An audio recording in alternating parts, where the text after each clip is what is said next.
अस्सलाम वालेकुम। तसव्वुर करें दुनिया एक ऐसे मकाम पर है जहाँ से गुजरने वाला हर जहाज दुनिया की माशरत का रुख बदल सकता है। एक ऐसी बंदरगाह जो आज खामोश है लेकिन कल दुनिया की सबसे अहम जगह बन सकती है। और अगर आपने इसे समझ लिया तो आप समझ जाएंगे कि आने वाले वक्त में ताकत कहाँ होगी और खेल कौन जीतेगा। आज हम बात करेंगे गवादर पोर्ट की, वो हकीकत जो शायद आपने कभी इस जावे से नहीं देखी। सबसे पहले ये समझना जरूरी है, गवादर सिर्फ एक बंदरगाह नहीं, एक स्ट्रेटेजिक मकाम है जो कि पाकिस्तान के जनूब में वाक़या है, समुंदर के किनारे, लेकिन असल ताकत इसकी लोकेशन में है। ये बंदरगाह ऐसे मकाम पर है जहाँ से दुनिया की सबसे अहम शिपिंग रूट गुजरती हैं, यानी मिडल ईस्ट का तेल, एशिया की तिजारत, यूरोप की मार्केट, सब एक दूसरे से जुड़ी हुई हैं और गवादर इन सब के बीच में है। दुनिया में कुछ जगह ऐसी होती हैं जो सिर्फ जमीन नहीं हवाएं बल्कि ताकत का मरकज होती हैं। गवादर भी इन्हीं में से एक है। ये बंदरगाह वाक़ है स्ट्रेट ऑफ हार्मोज के करीब, जहाँ से दुनिया के तकरीबन 20% तेल गुजरता है। अब सोचें जो मुल्क इस रोड के करीब हो वो क्या कंट्रोल कर सकते हैं, तिजारत को, तवानाई को, आलमी मौशत को। और यही वजह है कि गवादर को गेम चेंजर कहा जाता है। अब आते हैं एक अहम सवाल पर, इन गवादर पर इतनी दिलचस्पी ले रहा है क्योंकि चीन को एक बड़ा मसला है डिस्टेंस। चीन को अपना सामान भेजने के लिए हजारों किलोमीटर समुद्र का रास्ता लेना पड़ता था। इलाका स्ट्रेट से होकर तो क्या ना सिर्फ लंबा है लेकिन खतरनाक भी हो सकता है।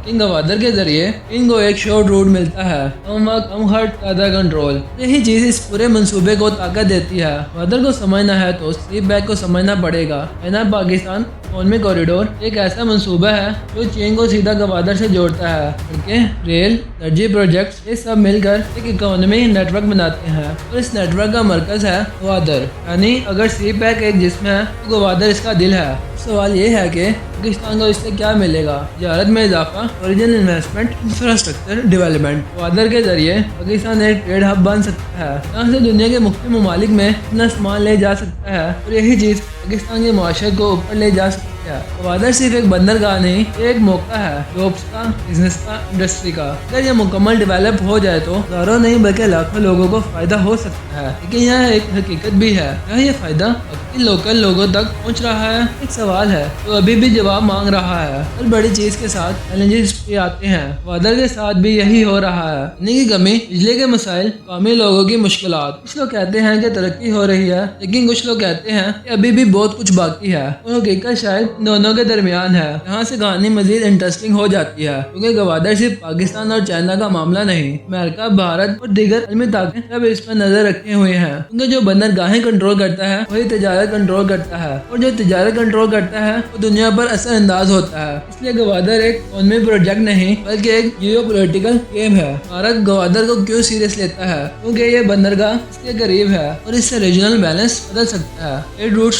शिफ्ट हो सकते हैं, पावर डायनामिक्स बदल सकते हैं। इसलिए भारत ने भी अपने प्रोजेक्ट शुरू कर दिए हैं। जैसे चाबहार पोर्ट ईरान में। ये सब जाहिर करता है कि गवादर का असर कितना बड़ा है। बात है सवाल की तरफ, गवादर को गेम चेंजर क्यों कहा जाता है? क्योंकि ये तीन चीजें बदल सकता है, तिजारत का रास्ता, ताकत का तवाज़ुन, माशरत की डायरेक्शन। एक ऐसा मकाम जहाँ से दुनिया का इकोनॉमिक फ्यूचर शेप हो सकता है। जरा तस्वुर करें, एक मॉडर्न सिटी है जहाँ बड़ी बड़ी शिप्स आ रही हैं, फैक्ट्रीज चल रही हैं, दुनिया भर के लोग काम कर रहे हैं। अगर गवादर मुकम्मल डेवलप हो जाए तो ये दुबई जैसा बन सकता है या इससे भी आगे जा सकता है। लेकिन ये सब डिपेंड करता है प्लानिंग पर, एक्सिक्यूशन पर, स्टेबिलिटी पर। हर बड़ी अपॉर्चुनिटी के साथ रिस्क भी होता है। गवादर भी ऐसा ही है, अगर सही इस्तेमाल हुआ तो तरक्की होगी, अगर गलत हुआ तो मसाइल पैदा होंगे। ये एक पुल है जो पाकिस्तान को ऊपर भी लेके जा सकता है और नीचे भी ला सकता है। तो अब तस्वीर आपके सामने है, एक बंदरगाह जो आज खामोश है लेकिन कल दुनिया की सबसे बड़ी ताकत बन सकती है।